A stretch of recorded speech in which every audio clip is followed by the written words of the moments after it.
नवरात्रि के लिए बनाते हैं व्रत वाला पनीर बटर मसाला और कुट्टू के आटे की रोटी। सिंपल सी रेसिपी है, बहुत जल्दी बनती है और खाने में बहुत ही स्वादिष्ट है। तो फिर देर किस बात की। मैं Nutan Dutt, welcome back to a wonderful cooking channel delicious खाना झटपट बनाना। चलिए शुरू करते हैं आज की रेसिपी। पैन में हम ले रहे हैं 1 टेबलस्पून तेल और इसमें हम 8 से 10 काजू को डालेंगे।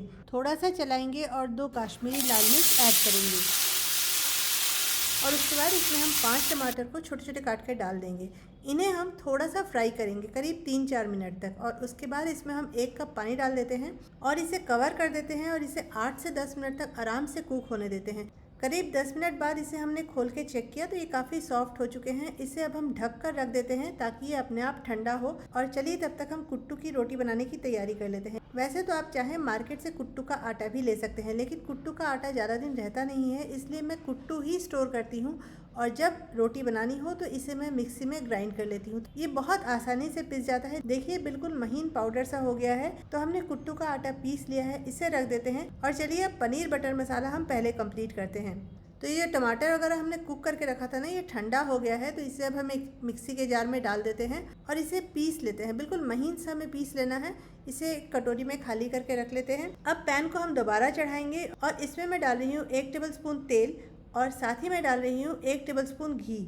आप चाहें तो बटर भी डाल सकते हैं। और इसमें हम डालेंगे 1/4 चम्मच हल्दी, 1 चम्मच काश्मीरी लाल मिर्च, 1 चम्मच धनिया पाउडर, आधा चम्मच कसूरी मेथी। थोड़ा सा चलाएंगे और इसके बाद इसमें हम डाल रहे हैं 2 टेबलस्पून धनिया की पत्ती। इन सब मसालों को हम थोड़ा सा भूनेंगे, लेकिन ध्यान रखिएगा कि ये जलने ना पाए। 1-1.5 मिनट में ही ये भून जाते हैं। और इसके बाद जो हमने टमाटर मिर्च वाला पेस्ट तैयार करके रखा था उसे हम यहाँ ऐड कर देते हैं। और अब मीडियम फ्लेम पे इन सारे मसालों को हमें धीरे धीरे भूनना है। तब तक भूनना है जब तक मसालों से पूरा तेल अलग ना हो जाए और इसे बीच बीच में चलाते भी रहिए। अब इसमें मैं डाल रही हूँ 2 टेबलस्पून मावा और इसे एक बार हम अच्छे से चला देते हैं। अब इसमें हम डाल रहे हैं 1 चम्मच सेंधा नमक। आप नमक अपने स्वाद के अनुसार डालिए और साथ ही मैं इसमें डाल रही हूँ आधा चम्मच शक्कर। अगर आप शक्कर पसंद ना करते हो तो आप शक्कर छोड़ भी सकते हैं। और थोड़ा सा इसे भूनने के बाद इसमें मैं डाल रही हूँ 2 टेबलस्पून फ्रेश क्रीम। ये घर के ही दूध की मलाई है, इसे मैं ऐड कर रही हूँ।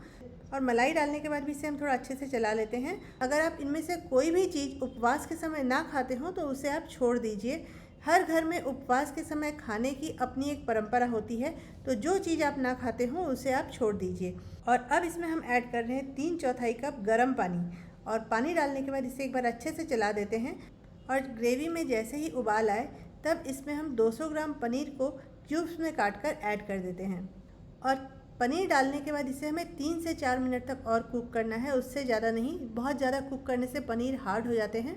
और लास्ट में इसमें हम डालेंगे आधा चम्मच गरम मसाला पाउडर। अगर आप व्रत के समय गरम मसाला ना खाते हो तो आप इसे भी छोड़ दीजिए। और देखिए ये हमारी पनीर की सब्ज़ी कितनी लाजवाब दिख रही है और खाने में भी ये बहुत स्वादिष्ट है। ना तो हमने प्याज लहसुन अदरक यूज़ किया, ना ही कोई बहुत ज़्यादा दूसरे मसाले यूज़ किए हैं, लेकिन ये सब्जी खाने में बहुत ही टेस्टी है। तो सब्जी हमारी रेडी हो गई। इसके ऊपर से भी मैं थोड़ा पनीर ग्रेट करके डाल रही हूँ और आप चाहें तो ऊपर से 1 चम्मच बटर और फ्रेश क्रीम और भी ऐड कर सकते हैं। चलिए अब हम कुट्टू के आटे की रोटी बना लेते हैं। कुट्टू के आटे की रोटी बनाने के लिए सबसे ज़्यादा जरूरी है कि इसे हमें गर्म पानी में गूँथना है। कुट्टू के आटे में ग्लूटेन नहीं होता है तो इसमें बाइंडिंग बहुत कम मिलती है, इसलिए इसे गर्म पानी में गूँथना है। तो चम्मच से ही हम इसे मिलाएंगे क्योंकि पानी अच्छा गर्म है। और चम्मच से मिलाने के बाद जब ये थोड़ा सा हमारे हाथों को सहने लायक हो जाए तब इसे हम हाथों से गूँथ लेंगे। कुट्टू का ये जो गुथा हुआ आटा है ये हाथों में थोड़ा चिपकता है, तो हम आधा चम्मच घी लेकर इसे ऊपर से और लगा देते हैं और इसे थोड़ा सा और गूँथ लेते हैं। अब ये हाथों में नहीं चिपक रहा है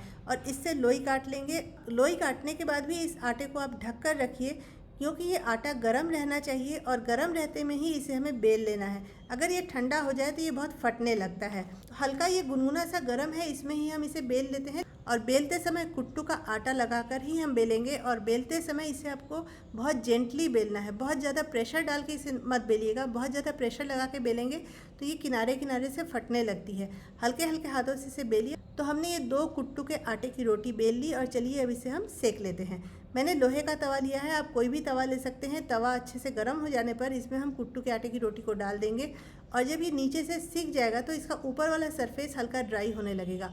और जैसे ही हमें लगे कि ऊपर का सरफेस ड्राई हो रहा है, इसे एक बार हम पलट देते हैं ताकि दूसरी तरफ से भी सिक जाए। और दोनों तरफ से सिकने के बाद आप चाहें तो इसे कपड़े से दबा दबा कर तवे के ऊपर भी सेक सकते हैं और चाहें तो गैस के ऊपर डायरेक्ट भी सेक सकते हैं। तो मैं आपको गैस के ऊपर सेक कर दिखा रही हूँ। दोनों तरफ से इसे अच्छे से सेक कर हम उतार लेते हैं। आप चाहें तो बिना घी लगाए भी इसे खा सकते हैं, चाहें तो इसके ऊपर हल्का सा घी लगा दें। कुट्टू के आटे की रोटी, व्रत वाला पनीर बटर मसाला सर्व करते हैं। और साथ ही मैं सर्व कर रही हूँ मखाने का बहुत ही स्वादिष्ट रायता। इसकी रेसिपी मैं कल डालूंगी और उसका लिंक मैं ऊपर दे दूंगी। मखाने का रायता खाने में बहुत ही स्वादिष्ट होता है। मैंने सब्जी बनाने में जो भी चीज़ डाली है उसमें आप व्रत के समय जो भी चीज़ ना खाते हो उसे मत डालिए, फिर भी सब्जी आपकी बहुत अच्छी बनेगी।